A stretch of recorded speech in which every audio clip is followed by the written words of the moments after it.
Sholat, tapi pikiran melayang. Begini jawaban Rasulullah yang menggetarkan hati. Pada suatu majelis Rasulullah, suasana terasa begitu tenang. Para sahabat duduk melingkar menyimak setiap perkataan beliau dengan penuh perhatian. Namun, di antara mereka, ada seorang sahabat yang tampak gelisah.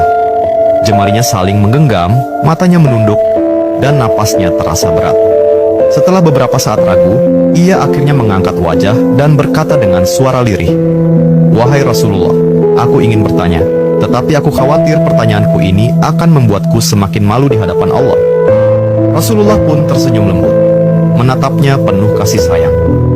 "Katakanlah, wahai saudaraku, tidak ada pertanyaan yang membuat seseorang hina jika ia bertanya untuk mencari kebaikan." Sahabat itu menarik napas dalam, matanya mulai berkaca-kaca. "Wahai Rasulullah, aku merasa salatku sering tidak khusyuk. Kadang aku mengingat urusan dunia, kadang pikiranku melayang entah kemana. Aku takut salatku tidak diterima oleh Allah. Apakah dengan salat seperti itu, aku tetap mendapatkan pahala?" Suasana majelis seketika menjadi hening. Para sahabat lainnya ikut menunduk, merasakan kegelisahan yang sama. Mereka tahu betapa beratnya pertanyaan itu. Namun, yang terjadi setelahnya benar-benar di luar dugaan. Rasulullah tidak langsung menjawab. Beliau menatap sahabat itu dengan penuh kelembutan. Lalu tiba-tiba air mata mulai membasahi pipi beliau. Para sahabat terkejut. Mereka jarang melihat Rasulullah menangis dalam situasi seperti ini.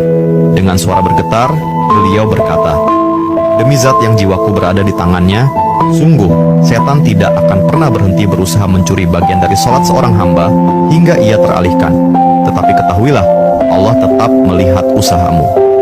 Rasulullah menarik napas dalam, lalu melanjutkan, "Wahai saudaraku, jika engkau meninggalkan salat hanya karena takut tidak khusyuk, maka setan akan menang. Tetapi jika engkau tetap berusaha salat meski pikiranmu teralihkan, ketahuilah bahwa setiap kali engkau berusaha kembali kepada Allah dalam salatmu, saat itulah Allah menyambut." Mendengar itu, sahabat tersebut tak mampu menahan tangis. Begitu pula para sahabat lainnya. Kemudian Rasulullah melanjutkan dengan penuh kelembutan, "Bayangkan seorang ibu yang melihat anaknya berjalan ke arahnya, tetapi anak itu sering jatuh dan tersandung. Apakah sang ibu akan marah? Tidak. Ia justru akan berlari menghampirinya, mengangkatnya, dan mendekapnya erat. Itulah Allah. Ia lebih penyayang daripada seorang ibu kepada anaknya. Selama engkau terus kembali, Allah akan selalu menerimamu."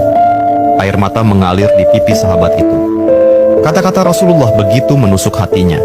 Sejak hari itu, ia tidak lagi putus asa dalam sholatnya. Ia tetap berusaha khusyuk, dan